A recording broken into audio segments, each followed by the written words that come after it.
Committed to education.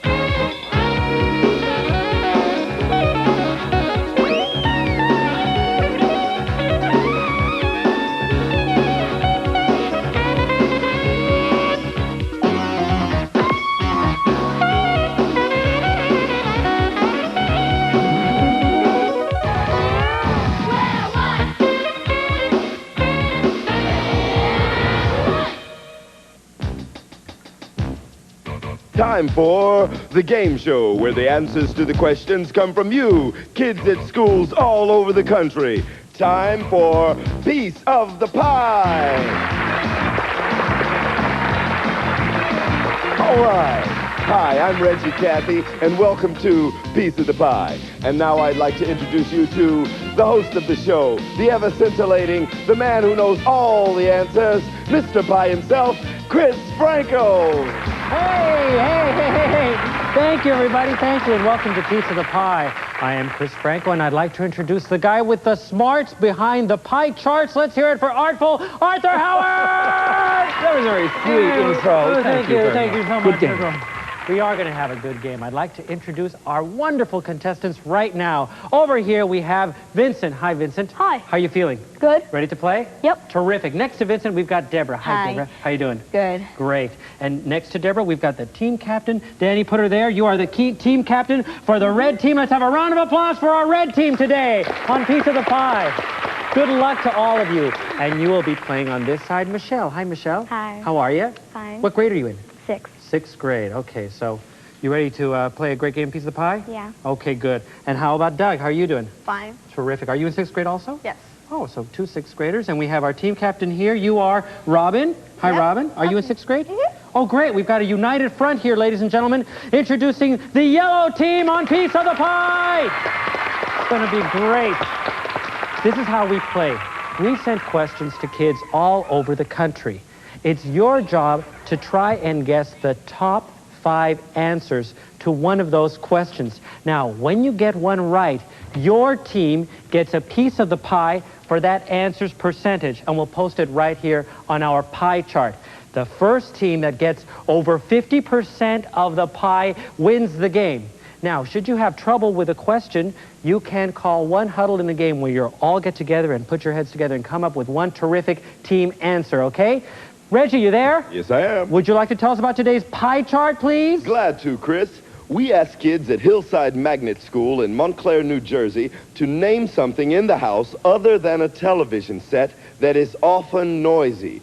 They gave us 9 different answers. It's your job to tell us the top 5 answers on today's Piece of the Pie. Remember, name something in the house other than a television set that is often noisy. Back to you, Chris. And if I may correct myself, that was the bar chart. This is the pie chart, and this is what we're going to be playing today. Okay, the yellow team won the toss, and so they're going to go first, which means, Michelle, what do you think? Something that is often noisy. Does it ever get noisy in your house? Oh, very. Well, these kids in Montclair, New Jersey have a couple of great answers. Now, what do you think? The radio. The radio. Very good. In fact, you get 20 percentage points right off for the yellow team. 20% of the top answers were radio or stereo. So the yellow team is on the board. Very good, Michelle. We're going to go over here to Vincent. Hi, Vincent. Hi. What do you think the kids in Montclair, New Jersey said as to something other than a TV set that is often noisy? A blender? A blender. Oh, I'm sorry. That doesn't mean it wasn't a good answer. We're just looking for the top 5 answers. And blenders are noisy. If you've ever made a noisy chocolate mold, it's terrible. Okay, Doug, what do you say? Babies? Babies. Babies? Yes.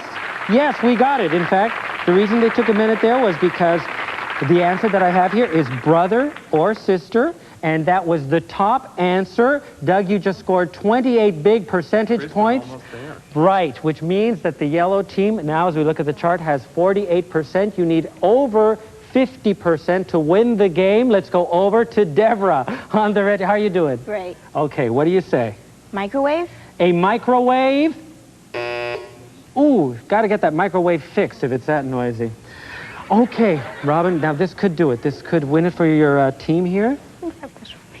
Pardon me? Don't put that pressure on me. Okay, well then think of trees or something and something noisy while you're at it.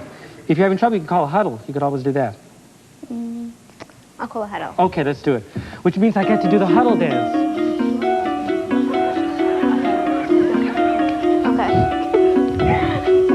Oh, you ready? I think so. Okay, I'm ready. Now. We decided on shower. Shower! Ooh, I'm sorry, that was not on our list, which means you're still in the game. Danny, what do you say? Your team captain? Something other than a TV set that is often noisy? Cars honking? Cars honking. Not quite. Michelle, back to you. You already got one. Let's try for another one. Dogs barking, animals? No. That's correct. In fact, that means that the yellow team has over 50% of the pie. You win! As you look here in the pie chart. Fantastic! The yellow team has just cream-filled the red team, I guess. Congratulations. I love it when this happens. It's terrific. Arthur, we've got our winners right here. The only thing that was not guessed by either team was vacuum cleaner at 21% said are noisy, or dishwasher or washing machine at 17%. Yellow team, you were terrific, and so were you, red team. You played very well. You came up with some great answers. And to thank you for playing with us today, Arthur has got what you've got, which we're going to give to you now. You're going to get it real soon. You're going to get a Square One sweatshirt. And for our winners, the yellow team, you win a Square One pullover sweater for being our winners today. And you guys did a terrific job today. I want to thank you for being with us. Join us next time on Piece of the Pie. Bye, everybody. Have some pie. Hello, Dirk Niblick of the Math Brigade. Oh, hello, Mommy dearest. Any word from Dad yet?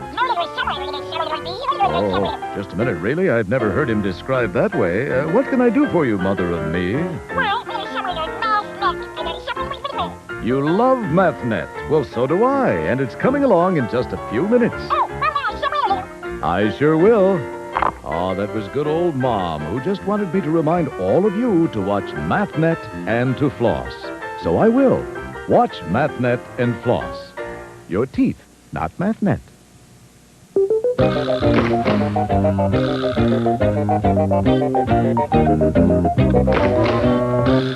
It's a good one. That's true. Absolutely true. It is math. And here's another one that's math. We'll use our cube, our die.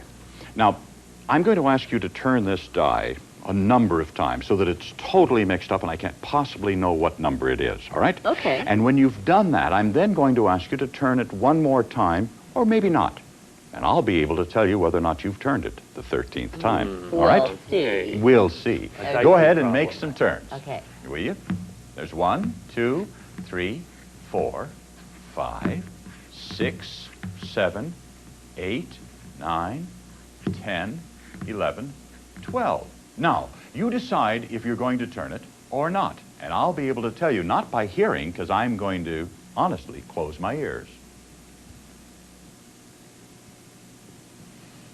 Okay, Harry. Harry. Ready? Okay, now, you've done that, and you have indeed made the 13th turn.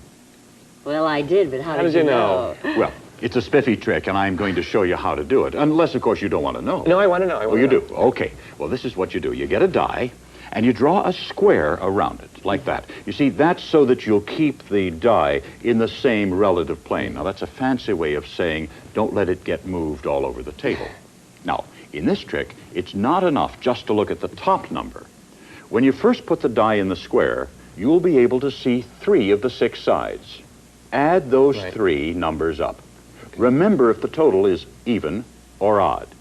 Now, each time you turn a die, the parity of the sides, the parity of the total shifts. The parity, that's the evenness or oddness. That's right.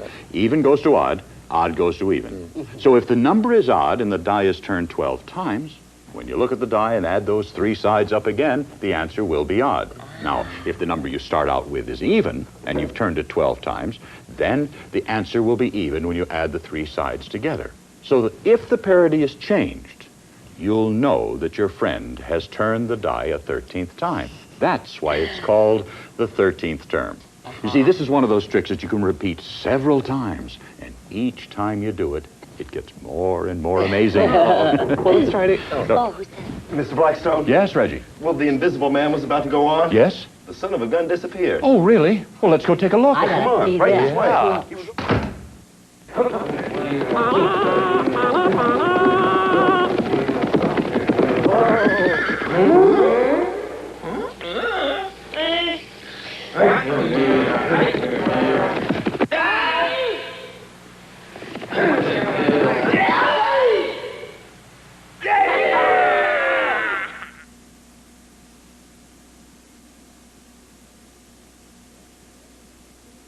Uh-oh.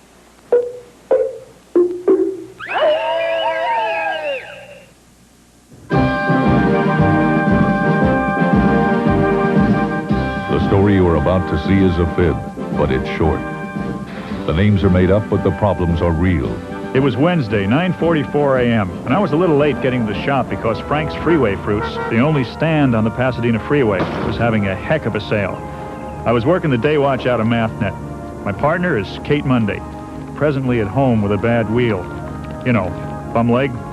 Head of our computer division is Debbie Williams. My name is Frankly. I'm a mathematician.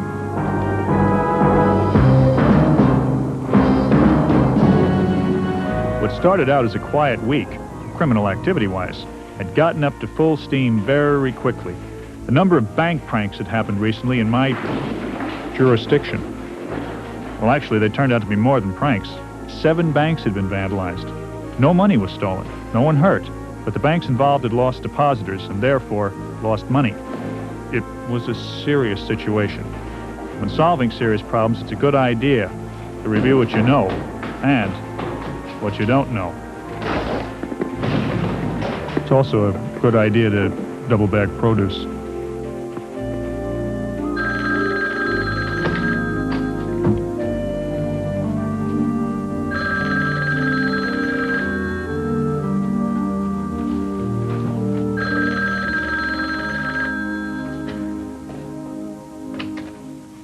Mathnet, Frankly. Oh, hi. I was just thinking about you. Another call. Let me put you on hold. Mathnet, Frankly. Oh, hello, Kate. What's up? Busy? I'm as busy as a one-armed paper hanger with the itch, Kate. Yes, Kate. I know you think you found a pattern.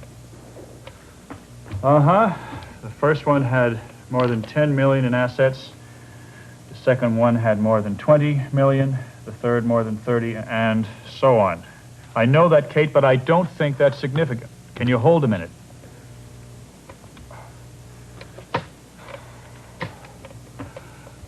Hi, can I call you back? Well, okay, I'm on the other line with Kate. I'll put you on. Okay.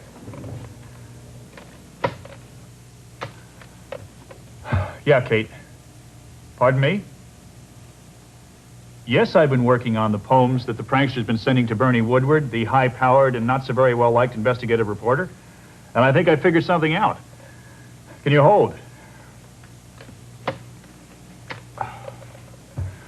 Are you still there? Just a second, okay? What was that, Kate? Yes, Debbie and I figured deposits were down. How much, Debbie? 22.5% on average since the pranks. 22.5%. Maybe that's the motive. What do you mean, how do we arrive at that? We simply added up the percentage of business that each of the 6 banks lost and divided by 6 to get the average. Right. I might be farther along on this case if I didn't have to keep running out to your place diffusing clocks. Just kidding, Kate. Cry-eye. Hold on a minute.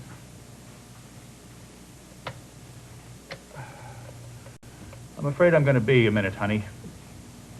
What? Yes, I got the green peppers for the meatloaf. See you tonight. Hi, Kate. What? Looking for patterns? Of course I am. And I have. Look at this, Debbie. What have you got? Look, this is the first poem. What is it written on? A withdrawal slip from a bank, so what? So what? It's written on a withdrawal slip from the second bank. You're right. And this is the poem about the second prank, and it's written on a withdrawal slip from the third bank. Now that's a pattern. Kate, look, we've found a pattern. Each poem was written on a slip from the next one to be pranked. Sure, I'm sure. The last poem is written on a withdrawal slip from Safe Enough Savings Bank. Kate, I'll call you later. I got to see a man about a prank. But George, I know. why is he doing that? That's what I aim to find out. I'm going to stake out the Safe Enough Bank. When our prankster comes in, I'll nab him by the whoopee cushion. What if he recognizes you? No way. I'll be in disguise.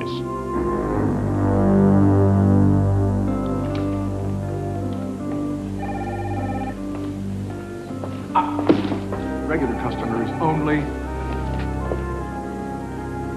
Excuse me. Mr. Franklin, the Safe Enough Savings. How may I serve you? You lost your job, so you'd like to borrow some money? I'm sorry, if you haven't got a job, we can't lend you any money. How's that? If you had a job, you wouldn't need any money. Just another little banking paradox.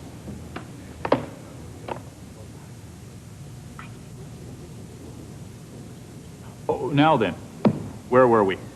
You were telling me how I was going to make money by giving it to you? Well, not to me personally, to the bank.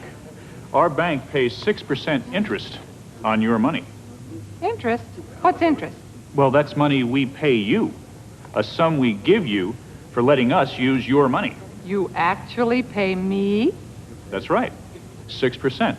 That means for every $100 you save in our bank, we'll pay you $6. So, if I have $1,000 in your bank, you'll pay me? 6% of 1,000 is 60. We'll pay you $60. You're on? Here's a grand. I'll open a savings account for you. Not so fast, Got Rocks. Where's my 60 beans? Pardon? Where's my 60 smackers? My 60 simoleons. You don't get it now.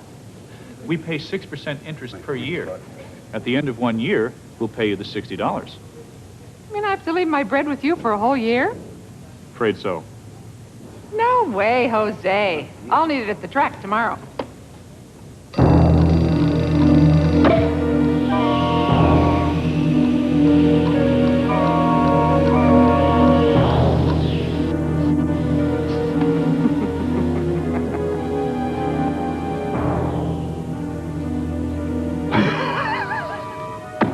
I recognize that from Mathnet 101. It's nitrous oxide, better known as laughing gas.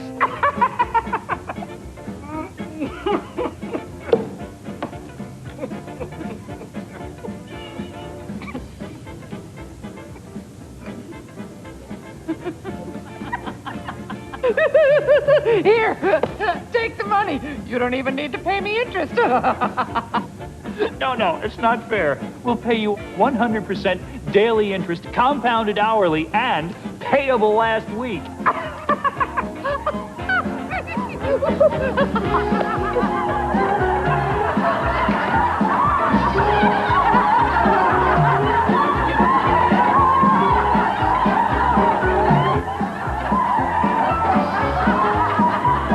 let it take $100 out of your account. Here, take $1,000.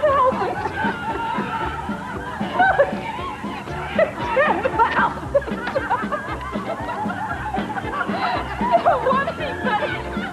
I'd only spend it and enjoy myself. I'm telling you, you have to take this money.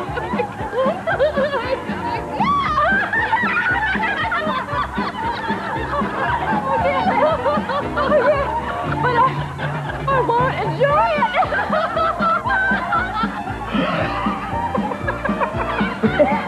We're not going to foreclose on you, Mr. Musgrove.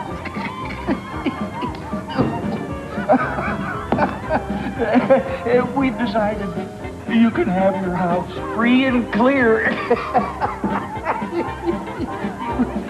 Oh, don't mention it.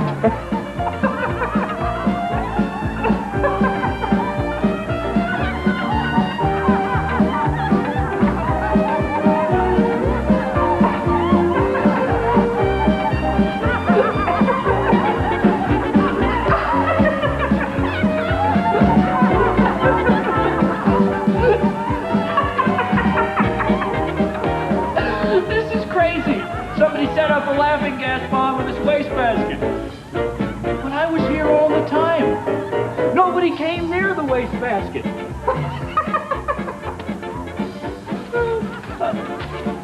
I'll be doggone. Somebody hooked it up to a clock. They could have left it in here yesterday. I'll have the lab check it.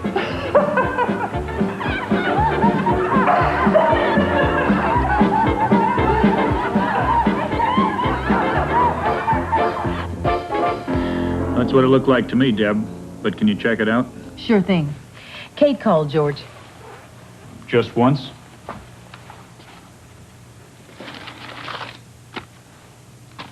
Boy, I'll be glad when she gets back on her foot again.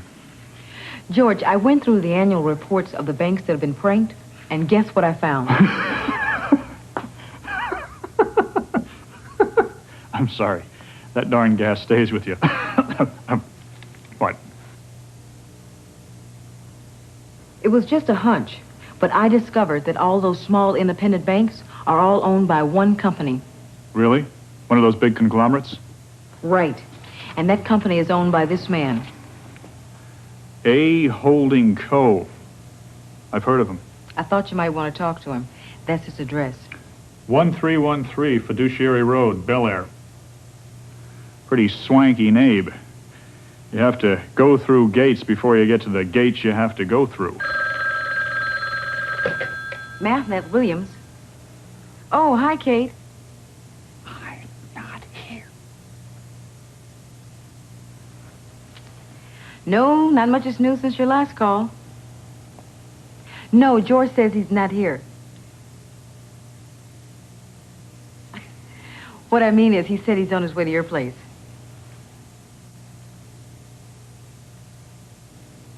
A what? I see. Well, stay low. Now what? You better get on your way, George. She spotted another bomb, and this one's plastic. Great. A plastic bomb. You can leave it out in the rain. It won't rust.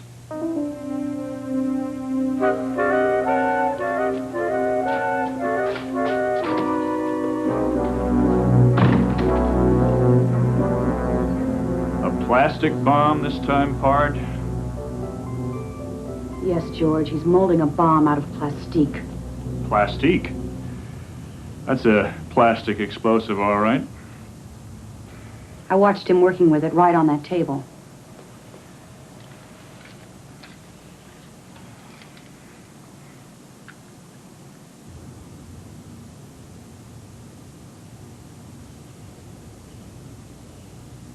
You've got to arrest him. Kate. All right, all right.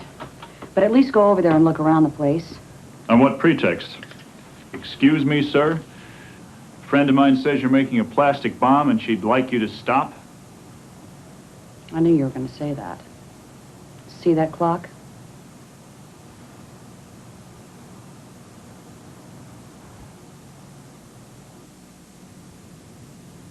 Hello, sir. My name is George Franklin from across the way.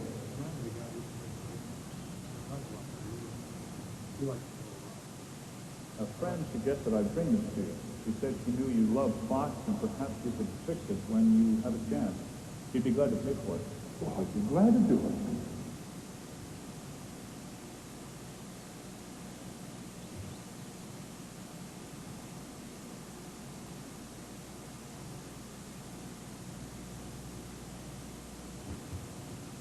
Your clocks are beautiful, Mr. Sticker, Raymond Sticker. And thank you, Miss Franklin. I've always loved clocks. George, be careful. Oh, be careful. I know what you mean. We wouldn't want this stuff to go off, would we? What? Well, it's the wasp or the one or whatever this stuff is does. Oh, that's something play. I didn't want you to warm it with your vodka. I need it for my work, yes. George.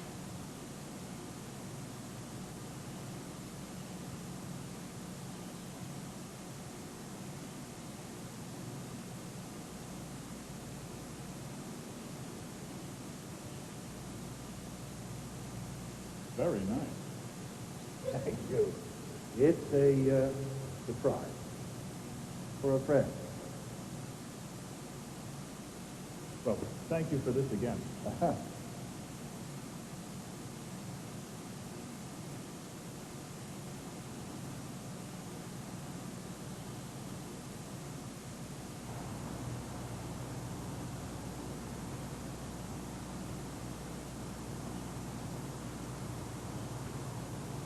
Kate?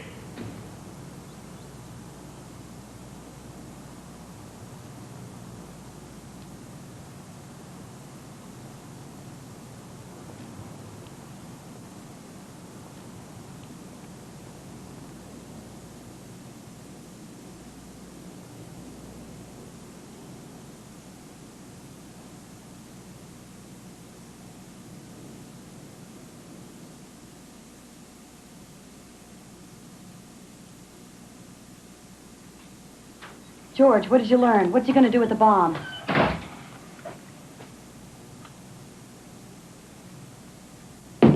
Kaboom. George, It's modeling clay, Kate. He's a sculptor. I've got to run along and interview a man about some banks. I'll be in touch.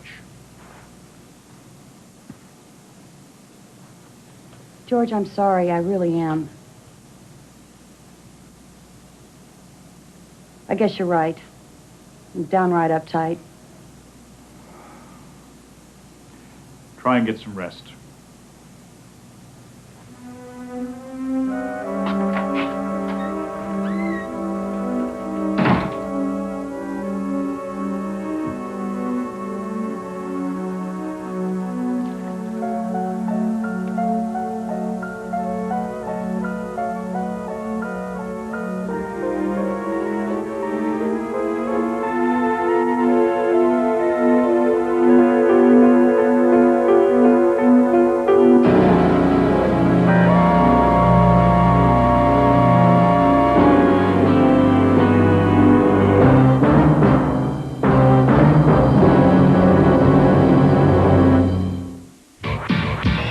% of Square One TV is a production of the Children's Television Workshop.